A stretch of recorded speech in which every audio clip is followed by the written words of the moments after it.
بسم الله الرحمن الرحيم الحمد لله وكفى وسلام على عباده الذين اصطفى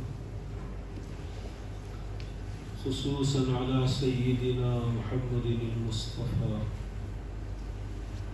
أما بعد فأعوذ بالله من الشيطان الرجيم بسم الله الرحمن الرحيم والذين يكنزون الذهب والفضة ولا ينفقونها في سبيل الله فبشرهم بعذاب أليم صدق الله العظيم.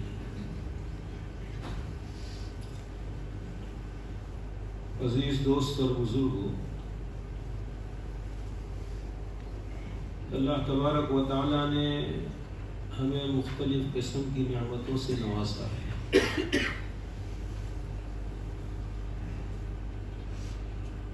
بدن، اس کی صحت، تندرستی،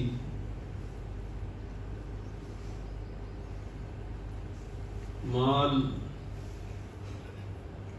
اور اس سے متعلقہ منافع اور فوائد، یہ سب اللہ تبارک و تعالیٰ کی بہت بڑی بڑی نعمتیں ہیں۔ مال دو دھاری تلوار ہے، اگر استعمال کرنا نہ آئے تو اپنی ہلاکت کا سبب بن سکتا ہے، اور اگر صحیح استعمال کرنا آ جائے تو یہ دشمن پر حملہ کرنے کے لیے بہت اچھا ہتھیار بھی ہے۔ قرآن و احادیث میں مال کے متعلق دونوں طرح کی باتیں ملتی ہے۔ ایک طرف مال کو اللہ تبارک و تعالیٰ کی نعمت قرار دیا گیا، تو دوسری طرف مال کو اس امت کا فتنہ قرار دیا گیا۔ قرآن نے بھی ذکر کیا انما اموالکم واولادکم فتنہ، اور حدیث پاک میں ذکر کیا گیا لکل امت فتنہ وفتنۃ امتی المال۔ مسئلہ بہت الجھ گیا۔ مال کی بنیاد پر انسان اللہ تبارک و تعالیٰ کی عبادت کی وہ راہیں پا سکتا ہے جو وہ آدمی نہیں پا سکتا جس کے پاس مال نہ ہو۔ میں نے آگے بھی ایک روایت آپ کے سامنے یہاں ذکر کی تھی کہ اللہ کے نبی صلی اللہ علیہ وسلم کی بارگاہ میں فقراء کا ایک مقدمہ آیا تھا، ایک کیس آیا تھا۔ میں وہ پوری روایت ذکر نہیں کروں گا، بس اتنا بتلانا ہے کہ انہوں نے شکایت کی کہ مالدار یہ بہت ساری نیکیوں میں ہم سے آگے بڑھ گئے، زکوٰۃ، صدقات، خیرات، غلام آزاد کرنا، حج کرنا، عمرہ کرنا، یہ سب گنوا دیا۔ ہمارے پاس کچھ نہیں ہے، ہم ان نیکیوں میں ان کے برابر ہونا چاہے تو نہیں ہو سکتے۔ تو رسول اللہ صلی اللہ علیہ وسلم نے ان کو نماز کے بعد کی جو تسبیحات، فرض نماز کے بعد کی جو تسبیحات ہیں وہ بتلائی کہ 33 مرتبہ، 34 مرتبہ سبحان اللہ، الحمدللہ، اللہ اکبر، یہ پڑھ لیا کرو تو تم مالداروں سے آگے نکل جاؤ گے۔ تو یہ ان لوگوں کو احساس تھا کہ مال یہ اللہ تبارک و تعالیٰ کی بہت بڑی نعمت ہے جس کی بنیاد پر یہ لوگ نیکیوں میں ہم سے آگے بڑھ رہے ہیں۔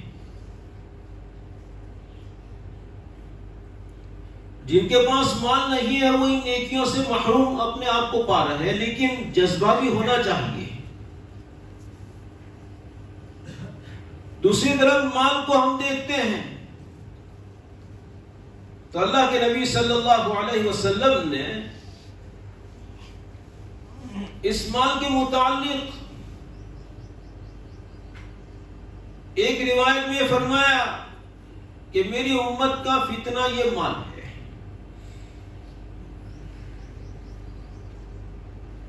حضرت ابو عبیدہ ابن الجراح رضی اللہ تعالیٰ عنہ یہ یمن سے کچھ مال لے کر آئے۔ کون سا مال؟ بیت المال کے خزانے کے طور پر، وہاں سے جو کچھ محصول تھا وہ وصول کر کے آئے اور مسجد نبوی میں لا کر رکھ دیا۔ رسول اللہ صلی اللہ علیہ وسلم کو بھی پتا چلا، آپ کے حکم ہی سے وہاں مسجد میں رکھا گیا۔ دوسرے صحابہ کرام کو، انصار کو بھی پتا چلا، وہ بھی جو ہے وہ اب کوئی اس مسجد میں کوئی مسجد میں نماز پڑھتا ہے تو اس دن سب جو ہے وہ آ گئے مسجد نبوی میں۔ رسول اللہ صلی اللہ علیہ وسلم تشریف لائے، آپ نے یوں دیکھا، آپ نے فرمایا کہ ایسا معلوم ہوتا ہے کہ تم لوگوں کو پتا چل گیا ہے کہ ابو عبیدہ بن الجراح کچھ مال لے کر آئے ہیں۔ کہا ہاں، انہیں بناوٹ تو تھی نہیں، بات بالکل صاف۔ ہاں، اس کے بعد مال آپ نے تقسیم کیا۔ مال تقسیم کرنے کے بعد آپ نے فرمایا کہ للفقر اخشى علیکم ولکن اخشى علیکم ان تبسط لکم الدنیا کما بسطت لمن کان قبلکم فتنافسوها کما تنافسوها فتهلککم کما اہلکتکم۔ کیا جملے ارشاد فرمائے، مجھے تم پر فخر کا اندیشہ نہیں۔ مسلمانوں سنو، صحابہ اکرام سے کہا جا رہا ہے، وہ ہم سے بھی کہا جا رہا ہے۔ ہم یہ یاد الشیطان یعدکم الفقر ویأمرکم بالفحشاء، ہم شیطان کی دھمکی سے کہ یہ دے دیں گے تو چلا جائے گا، پھر کیا باقی رہے گا، شیطان فقر سے، فقیری سے ڈراتا ہے۔ اللہ کا نبی فقیری کے باب میں بالکل مطمئن کر دیتا ہے کہ مجھے فقر کا تم پر کوئی اندیشہ نہیں ہے۔ اب ہم کیوں پریشان ہو کہ ہم فقیر، ہم تنگدست، ہمارے پاس کچھ نہیں، اور دینے کی باری آئے تو اس وقت ہم سوچنے لگے کہ کتنا دیں اور کتنا رکھیں۔ سوچ دیا اللہ نے، سوچو، لیکن ایسی سوچ اپنے اندر پیدا کرو کہ جس میں دینداری کی جھلک نظر آئے، دنیا داری کی نہیں، دینداری کی جھلک نظر آئے، ایسی سوچ اپنے اندر پیدا کرو۔ تو بہرحال آپ نے فرمایا کہ مجھے تم پر فخر کا کوئی اندیشہ نہیں، یہ نبی صلی اللہ علیہ وسلم فرماتے ہیں۔ اور اللہ فرماتا ہے کہ الشیطان یعدکم الفقر، تمہیں جو ڈر لگ رہا ہے، فقیری کی بھیک جو تم میں بھری ہوئی ہے، یہ شیطان کی جو ہے تلقین ہے، اور نبی کی تلقین یہ ہے صلی اللہ علیہ وسلم کہ مجھے تم پر فقر کا کوئی اندیشہ نہیں۔ یہ علماء بیٹھے ہیں اور دوسرے علماء سے بھی آپ تحقیق کر لیجئے، للفقر اخشى علیکم، اس جملے میں کس قدر تاکید ہے۔ للفقر مفعول کو پہلے لایا گیا، حالانکہ مفعول کا درجہ کلام میں تیسرے پر ہے، پہلے فعل، دوسرے نمبر پر فاعل اور اس کے بعد مفعول ہوتا ہے۔ یہاں پر آپ نے پہلے مفعول فقر، الفقر کو پہلے ذکر کیا، فقر کے بعد میں مجھے تم پر کوئی اندیشہ نہیں ہے۔ ہاں، اندیشہ مال کا ہے، ولیکن اخشى علیکم ان تبسط لکم الدنیا۔ بساط دسترخوان کو کہا جاتا ہے، دسترخوان پر ہر قسم کی نعمتیں رکھی جائیں تو اس کو کہا جاتا ہے کہ دسترخوان جو ہے وہ پھیلا دیا گیا ہے۔ تمہارے سامنے دنیا کی ایک قسم کی، ایک نوعیت کا مال نہیں، بلکہ ان تبسط لکم الدنیا، دنیا کے قسم کے مال دولت پھیلا دیے جائیں گے، تم مردار پڑے ہوگے نہیں۔ ادھر مال پھیلا ہوا ہے، دسترخوان پر سب کچھ موجود ہو، لیکن بیمار آدمی دسترخوان پر بیٹھے تو وہ بھی سوچتا ہے کہ اگر مارو اکلے ہو کام، اور دوسرے بھی سوچتے ہیں کہ یہاں تو فلاں کو بلانا چاہیے جو ایک ساتھ 10 گلاس کوکو پی جاوے، ایک ساتھ 50 گولا آئس کریم کھا جاوے، جو ایک ساتھ اتنا جو ہے اس کا کام ہے، یہ ہمارا کام تھوڑا ہے۔ یہاں پر دنیا جو ہے وہ پھیلا دی جائے گی، اور اس کے بعد تم اس بیمار کی طرح نہیں، بلکہ تم اس میدان میں شہسوار بنو گے۔ وَتَنَافَسُوهَا كَمَا تَنَافَسُوهَا كَمَا بُسِطَتْ لِمَنْ كَانَ قَبْلَكُمْ، تم سے پہلے جن لوگ جو لوگ گزرے ہیں ان پر جیسے دنیا پھیلا دی گئی، انہوں نے اس میں ریس لگائی۔ صرف ضرورت کے بقدر کمائے نہیں. تنافس وفی ذالک فلیتنافس المتنافسون. انہوں نے ریس لگائی، ایسے ہی تم بھی ریس لگاؤ گے. یہ کون فرما رہا ہے؟ میرا اور آپ کا ایمان کیا کہتا ہے؟ اصدق الصادقین صلی اللہ علیہ وسلم فرما رہے ہیں تنافسوها کما تنافسوها. اور آگے کا جملہ رونگتے کھڑے کر دیتا ہے فتہلککم کما اہلکتہم. اور یہ دنیا اور اس کا یہ دسترخوان تمہیں بھی ہلاک کر دے گا جیسے تم سے پہلی قوموں کی اس دنیا میں ہلاک کر دیا. ایک طرف یہ مال نعمت، بہت ساری نیکیوں کے دروازے اس کی بنیاد پر کھلتے ہیں، اور دوسری طرف یہ مال ہلاکت کا سبب. آپ نے اور ایک موقع میں فرمایا، مشکاہ شریف کی روایت میں ہے کہ کوئی آدمی آپ سے پوچھا گیا کہ کیا کوئی آدمی مال پائے اور وہ گناہ سے، شرارت سے بچ جائے؟ تو آپ نے فرمایا کہ کیا تم یہ سوچ سکتے ہیں کہ کوئی آدمی پانی میں قدم رکھے اور اس کا پیر تر ہونے نہ پاوے؟ کیا مطلب؟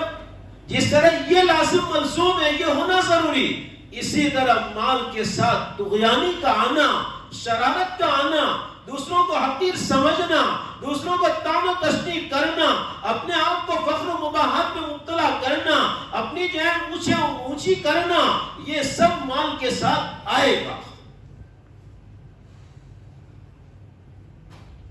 اس لیے مال یہ دو دھاری تلوار ہے. جسم کی نعمت اللہ نے عطا فرمائی، اس کی شکر گزاری کے لیے اللہ تبارک و تعالیٰ نے ہمیں یہ نماز والی ذمہ داری عطا فرمائی.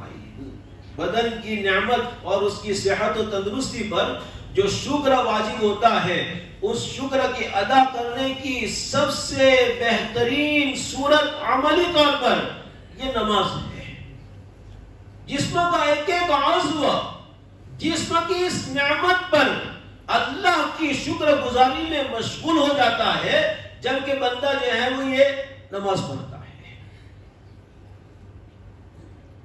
مال کی نعمت اللہ نے عطا فرمائی، ابھی ہم اس کے سکے کے ایک بازو کو سامنے رکھ کر چلتے ہیں، دوسرا بازو کے مال فتنہ ہے، اس کو ابھی ہم بھول جاتے ہیں. حالانکہ یہ بہت بڑی جو ہے وہ بات ہے، لیکن ابھی مال کے جو حقوق ہیں، مال کی بنیاد پر اس نعمت کی شکر گزاری کا جو طریقہ ہے، وہ طریقہ اللہ تبارک و تعالیٰ نے ہمیں جو ہے وہ تلقین فرمایا. دونوں ساتھ ساتھ ذکر کیے. بدن ہے تو مال ہے، جیسے ہمارے یہاں کہا جاتا ہے نا کہ جان بچی تو لاکھوں پائے. ایکسیڈنٹ میں کوئی بچ جاتا ہے تو کہتے ہیں کہ جان بچی تو لاکھوں پائے. پہلے جان ہے، پھر جو ہے وہ لاکھوں ہے. یہاں پر پہلے جان ہے اقیم الصلاۃ، پھر جو ہے وہ اپنا زکات کا مسئلہ ہے وآتوا الزکاۃ. یہ دونوں ساتھ ساتھ چلتے ہیں. قرآن پاک کی متعدد جگہوں پر، میں نے تو نہیں گنا، جن لوگوں نے گن کر ذکر کیا ہے اس کی بنیاد پر میں یہ بات کہتا ہوں کہ 92 مقام پر 92 جو ہے وہ مقام پر اللہ نے نماز کے ساتھ زکات کو جو ہے وہ جوڑ کر بیان کیا ہے. انداز الگ الگ ہوگا لیکن جوڑ کر بیان کیا ہے. اس لیے یہ دو چیزیں، ان دونوں کی نعمت، دونوں نعمتوں کی شکر گزاری، ان دو جملوں میں اللہ نے جو ہے وہ ہم کو بدلا دی. اقیموا الصلاۃ وآتوا الزکاۃ. اس لیے مال کی نعمت کی شکر گزاری کا سب سے بہترین طریقہ زکات کی ادائیگی ہے. زکات کی ادائیگی. آج ہمارے معاشرے میں اکثریت ان لوگوں کی ہے کہ جن کو اللہ تبارک و تعالیٰ نے اپنی نعمتوں سے، مال سے نوازا ہے. ایسا نہیں ہے کہ لوگ بھوکے مر رہے ہیں. وہ سب تکلیفیں صحابہ کرام برداشت کر کے گئے ہیں. سب تکلیفیں. ابو ہریرہ فرماتے ہیں کہ ایک روٹی کا ٹکڑا مل جامے تو اس امید پر آستانہ رسول پر پڑا رہتا تھا. روٹی کا ایک ٹکڑا مل جائے اس امید پر، اور کبھی وہ بھی نہیں ملتا تھا. تو ایک موقع پر تو ابو بکر کو پوچھا کہ اس آیت کی تفسیر مجھے بتلا دو نا. یؤثرون علی انفسہم ولو کان بہم خصاصہ. پھر عمر آئے، عمر کو پوچھا دونوں نے وہ تفسیر بتلا دی اور چلے گئے. وہ یہ سمجھے کہ طلب علم ہے، اس لیے انہوں نے وہ اللہ کے نبی صلی اللہ علیہ وسلم تشریف لائے. آپ ہاتھ پکڑ کر مجھے اپنے گھر میں لے گئے اور پھر عملی طور پر آپ نے وہ تفسیر مجھے بتلائی. ازواج مطہرات کی یہاں پر پوچھوایا کہ ہے کچھ کھانا؟ کہا کچھ نہیں ہے. فلاں قبیلے کی جانب سے دودھ کا ایک پیالہ یعنی وہ بڑا ہوتا تھا، دودھ کا ایک پیالہ لکڑی کا ہوتا تھا، وہ آیا ہے. تو آپ نے فرمایا کہ ابو ہریرہ جاؤ صفہ والے تمام کو بلا لو. ابو ہریرہ فرماتے ہیں کہ مشکل سے تو جو ہے وہ ابھی کچھ اسباب ہو رہے تھے، اب اس میں صفہ والے سب ایک پیالہ دودھ اور اس میں یہ سب، اور پھر جب آ گئے سب تو کہا کہ ابو ہریرہ سب کو پلاؤ. تو ابو ہریرہ کے اور جو ہے موتیاں مر گئے. کہا کہ سب سے آخر میں میرا نمبر کتنا بچے گا ابو ہریرہ، تیرے حصے میں کتنا آئے گا؟ آپ نے فرمایا کہ سب کو پلاؤ. سب نے پیا، پیالہ بھرا کا بھرا ہے، معجزہ آپ کا، بھرا کا بھرا ہے پیالہ. اور پھر جو ہے وہ سب نے پیا تو میں نے جو ہے وہ آپ کی بارگاہ میں پیش کیا کہ اللہ کے نبی آپ. کہا نہیں ابو ہریرہ آپ پیو. پھر دوسری مرتبہ آپ پیو، پھر تیسری مرتبہ. ابو ہریرہ فرماتے ہیں کہ دودھ جو ہے وہ میری انگلیوں سے پھوٹا ہوا نظر آیا. جیسے گرمی کے دنوں میں ہم پانی پیتے ہیں نا ٹھنڈا، ادھر پیا نہیں ادھر پسینہ، یہ اس طرح جو ہے وہ دودھ پھوٹا ہوا مجھے نظر آیا. وہ فقر و فاقہ تو وہ لوگ کر چکے ہیں، وہ لوگ جو ہے وہ سب برداشت. ابھی آپ یہ کہو کہ امت فقر و فاقہ میں مبتلا ہے، ہرگز نہیں، ہرگز نہیں. رسول اللہ صلی اللہ علیہ وسلم اور صحابہ کرام کے دسترخوان پر افطار کے لیے کھانا موجود نہیں ہوتا تھا. آج ہمارے معاشرے میں جس کو فقیر سمجھا جاتا ہے اس کا دسترخوان بھی جو ہے وہ افطار کے سامان سے سجا ہوا ہوتا ہے. قیس بن سریمہ رضی اللہ تعالیٰ عنہ کا واقعہ حدیث میں ذکر کیا گیا ہے کہ پہلے روزے کی یہ کنڈیشن تھی کہ افطار کے وقت آدمی جو کھا لے بس آنکھ لگ گئی دوسرے دن کا روزہ شروع ہو گیا. حضرت قیس بن سریمہ رضی اللہ تعالیٰ عنہ باغ میں کام کر کے آئے اور افطار کے وقت اپنی بیوی سے پوچھا ہے کچھ افطار کے لیے؟ رمضان کا مہینہ ہے، نفل آپ دوسرے روزے نہیں، رمضان کا مہینہ ہے کچھ؟ تو کہا کہ کچھ بھی نہیں ہے. تم ذرا ٹھہرو، میں جو ہے وہ تلاش کر کے لاتی ہوں. یہ ان کے دسترخوان تھے افطار کے وقت کے، اور ہم یہ کہیں کہ ہم فقر فاقہ میں مبتلا ہے، ہرگز نہیں. ہم نے پڑھا ہی نہیں ہے کچھ کہ فقر کس کو کہتے ہیں. تو ان کی بیوی تلاش کرنے کے لیے گئی، دن بھر کے تھکے ہوئے تھے، یہ کمر سیدھی کی، آنکھ لگ گئی، پہلا روزہ افطار نہیں ہوا نے دوسرا روزہ شروع ہو گیا. دوپہر کو مسجد میں پہنچے تھے، غشی کھا کر گر گئے. اور کیا ہوا؟ اللہ کے نبی یہ واقعہ پیش آیا کہ انہوں نے افطار کیا نہیں تھا کہ آنکھ لگ گئی، نیند لگ گئی، دوسرا روزہ شروع ہو گیا. آپ کو اتنی تکلیف ہوئی کہ اللہ میری امت کے روزے میری امت کو مشقت میں ڈال رہے ہیں. آپ کی آنکھیں بہنے لگی. جبرائیل کو اللہ نے بھیجا کہ وَكُلُوا وَاشْرَبُوا حَتَّى يَتَبَيَّنَ لَكُمُ الْخَيْطُ الْأَبْيَضُ مِنَ الْخَيْطِ الْأَسْوَدِ مِنَ الْفَجْرِ ثُمَّ أَتِمُّوا الصِّيَامَ إِلَى اللَّيْلِ. دونوں وقت بیان کر دیے کہ صبح صادق سے شروع ہوگا اور أَتِمُّوا الصِّيَامَ إِلَى اللَّيْلِ اور مغرب کے وقت پورا. یہ آپ کا درد تھا. قیس بن سریمہ پر اللہ کی ہزاروں لاکھوں کروڑوں جو ہے وہ رحمت نازل ہو. اگر یہ واقعہ پیش نہ آتا تو آج امت مشقت میں مبتلا ہو جاتی. فقر تو وہ تھا جن کے دسترخوان پر افطار کے وقت کچھ نہیں تھا، اور ہم یہ سمجھے کہ ہم فقر نہیں دوستو. شیطان جو ہے الشیطان، پھر وہی آیت میں پڑھتا ہوں، الشیطان یعدکم الفقر ویأمرکم بالفحشاء. سب کچھ ہوتے ہوئے بھی فقر سے ڈراتا ہے، وہ شیطان ہے. اس لیے میں تو یہ سمجھتا ہوں، ہو سکتا ہے میری سمجھ غلط ہو، کہ ہمارے گاؤں میں 50% سے زائد لوگ، 50% سے زائد لوگ ایسے ہیں کہ جن پر زکوٰۃ فرض ہو چکی ہے، لیکن یہ سمجھ کر بیٹھے ہیں ہم نے دین جو ہے نا قرآن و حدیث سے نہیں سیکھا، ہم نے دین اپنے سماج سے سیکھا ہے. سماج سے سیکھا، جس کی وجہ سے گزشتہ سال ایک عورت آئی تھی جس کے پاس لاکھوں روپیے. میں اپنے خسر کے مکان پر تھا تو آئی، اس نے جو ہے پوچھا کہ میں نے کہا یہ تو عقل کو آ گئے. تو کہا کہ میں نے کہا یہ 100 روپے للہ کے لے جا، تیرے لیے زکوٰۃ مانگنا حرام ہے، اور کوئی زکوٰۃ دے تو یہ تیرے لیے لینا بھی حرام ہے۔ تو کہا کہ لے ہمیں تو درورے مانگے نے لے، تو یہ کوئی قاعدہ ہے؟ یہ سماج سے ہم نے سیکھا ہے، یہ سماج سے جس کی بنیاد پر ہم جو ہے اس کو دین سمجھ رہے ہیں کہ جے لیتا ہے دنوں نے دیا کروا، یہ ہم نے دین سمجھ لیا۔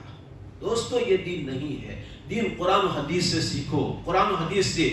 کیا ضرورت تھی قرآن کو پوری ایک آیت نازل کرنے کی مستحقین زکوٰۃ کے باب میں؟ انما الصدقات للفقراء والمساکین والعاملین علیہا والمؤلفۃ قلوبهم وفی الرقاب والغارمین وفی سبیل اللہ وابن السبیل۔ پھر آگے فرمایا فریضۃ من اللہ، یہ کوئی مرجعات بات نہیں ہے، یہ فرضیات ہیں، لازم ہیں، اس سے ہٹ کر نہیں کر سکتے۔ فریضۃ من اللہ۔ تو ہم میں سے کچھ لوگ تو یہ سمجھتے ہیں کہ جو لوگ دیتے دیا کریں، برابر میرے پاس کیا ہے، اللہ کا یہ فریضہ مجھ پر عائد ہو رہا ہے یا نہیں، یہ سوچ جو ہے وہ کچھ لوگوں میں پیدا نہیں ہوئی ہے۔ اچھا کچھ لوگوں میں یہ سوچ پیدا ہوئی ہے تو ان لوگوں کا حال یہ ہے کہ وہ لمسم دے دیتے ہیں، لمسم ایک رقم دے دینا ہے۔ جس طرح وہ اللہ کے نظام میں بھی جو ہے وہ ٹیبل کے نیچے والا بھی نظام کچھ چلتا ہو، اس طرح کی ہم سوچ رکھتے ہیں۔ اور سمجھ نہ آئی، وہ ٹیکس والا مسئلہ ہوتا ہے تو وہ وائٹ کچھ دیتے ہیں، اور یہ اللہ کی یہاں نہیں چلتا۔ دوستو مال اللہ کا دیا ہوا اللہ کے راستے میں خرچ کرنے کا، اور اس میں یہ دعوے اللہ کی یہاں نہیں چلتے ہیں۔ علیم بذات الصدور یعلم خائنۃ الاعین وما تخفی الصدور، اس کے یہاں پر یہ نہیں چلتا ہے۔ وہ میرے اور آپ کی عبادت کا محتاج نہیں ہے، جو کرتے ہیں ہم اپنے لیے کرتے ہیں، جو فائدہ ہوگا ہمیں ہوگا دنیا میں بھی اور آخرت میں بھی۔ اس لیے یہاں لمسم والا نظام نہیں دیجیے نہیں کہیں۔ میں وہ بیلگام جاتا تھا تو وہاں پر ایک آدمی نے میں نے پوچھا اس کو کہ تو اس نے کہا کہ ہاں دیتے ہیں۔ کہا کتنا مال ہے، کیا ہے؟ کہا ابھی صاحب تم کہو نا کتنی دینے کی دے دیں گے، امی کو حساب کچھ بھی نہیں۔ اور یہ زکوٰۃ جیسے فریضے کے باب میں ہم لوگوں کا حال ہے۔ اس لیے کن لوگوں پر فرض ہے، میں یہ مسئلے بھی بیان نہیں کروں گا، وقت بھی نہیں ہے، کن لوگوں پر فرض ہے یہ آپ سیکھیں۔ طلب العلم فریضۃ علی کل مسلم و مسلمہ، جس کے پاس جو ہے، جس پر جو فریضہ عائد ہوتا ہے اس کے متعلق علم حاصل کرنا یہ اس کی ذمہ داری ہے۔ یہ مولوی صاحب کی ذمہ داری نہیں ہے کہ وہ مجلس میں بیان کرے۔ تمہیں بھوک لگتی ہے تو تمہیں کھانا پڑتا ہے، بڑے ہونے کے بعد مائیں منہ میں لقمے نہیں دیتی ہیں۔ تو بہرحال یہ کن لوگوں پر فرض ہے، کیا ان لوگوں میں شامل ہوں یا نہیں، آپ جو ہے وہ اپنے متعلق یہ پہلے تحقیق کریں۔ دوسرے نمبر پر کہ کتنی ادا کرنا ہے تو وہ حساب ہے، حساب اتنا نصاب ہے اس پر زکوٰۃ فرض ہے، اور کن کن اموال پر فرض ہے، کتنا حصہ فرض ہے، 2.5% کے حساب سے فرض ہے۔ یہ پورا شریعت نے بالکل کلیئر کٹ کر دیا ہے، کسی کو کسی قسم کی تعویل کی کوئی گنجائش نہیں دی۔ کن کو دینا ہے میں نے بھی آیت پڑھی، یہ نہیں کہ جو ہر سال لیتے ہیں ان کو دینا ہے، مستحق تلاش کرو، مستحق۔ میں نے آگے ذکر کیا تھا یا ایھا الناس اطعموا الطعام وافشوا السلام۔ ہم لوگ کھلاتے ہیں، لیکن کس کو کھلاتے ہیں؟ جس کا پیٹ بھرا ہوا ہے اس کو کھلاتے ہیں۔ جو بھوکا دروازے پر کھڑے ہو کر مانگتا ہے بھیک، اس کو جو ہے وہ یوں کر کے جو ہے وہ دروازے سے ہٹا دیتے ہیں۔ یہ اطعموا الطعام کا مطلب نہیں ہے۔ ہم جو ہے زکوٰۃ بھی دیتے ہیں جو دینے والے جن کو اللہ نے توفیق دی، لیکن کن کو دیتے ہیں؟ جو مستحق نہیں ہے ان کو دیتے ہیں، اور جو مستحق آتے ہیں تو ان کو جو ہے وہ ہم ڈانٹ کر نکال دیتے ہیں۔ دوستو پھر میں کہتا ہوں، بہت ہی لجاجت سے کے ساتھ کہتا ہوں، اللہ میری اور آپ کی ایسی عبادت کا محتاج نہیں ہے، بالکل نہیں ہے، بالکل نہیں ہے۔ وہ بہت عالی شان ہے، بہت بلند و بالا ہے، اس مستغنی اور بے نیاز ہے، وہ ہمارے ایک مرتبہ سبحان اللہ کبھی محتاج نہیں۔ مستحق تلاش کرو، کون مستحق ہے، اور مستحق کو تلاش کر کے جو ہے اس کو دو، وہ لینے آوے یہ اس کی ذمہ داری نہیں ہے۔ دینا آتو الزکا، ہمیں حکم دیا جا رہا ہے، ہمیں دینا ہے، ہمیں پہنچانا ہے۔ آتو الزکا، اور پھر جو ہے وہ دینے کے بعد اس کو سلامت رکھنا ہے۔ یہ ہم میں سے ہر ایک میں، اللہ جس کو بچائے اس کی بات نہیں کرتا، ورنہ ہم میں سے ہر ایک میں یہ بلا ہے کہ احسان کر کے احسان جتلا کر اپنی نیکیوں کو ضائع کر دینا۔ لا تبطلوا صدقاتکم بالمن والاذى، احسان جتلا کر، تکلیفیں پہنچا کر اپنے صدقات کو، یہاں صدقات کا ذکر ہے، صدقات کو باطل کس کو کہتے ہیں؟ الحق هو الموجود من كل وجه والباطل ما لا وجود لذلك الشيء، باطل اس کو کہا جاتا ہے جس کا کوئی وجود نہ ہو۔ اب یہ صدقات جس کے بعد احسان چلائے گئے، اس کو ہم آخرت میں اللہ کی تلاش کریں کہ ہمارا زکات کا اجر، وہ تو باطل ہو گئے احسان چلا کر۔ اس لیے دوستو یہ سیکھنے کی چیزیں ہیں، اور سیکھ کر ہماری زندگی میں اپنانے کی چیزیں ہیں، ورنہ یہی مال یہ جو ہے وہ دو دھاری تلوار ہے، کہیں دشمن پر چلنے کے بجائے ہم پر چل کر آخرت کی ہلاکت کا سبب نہ بن جائے۔ اللہ تعالی ہمیں صحیح سمجھنے کے اور عمل کرنے کی توفیق عطا فرمائے۔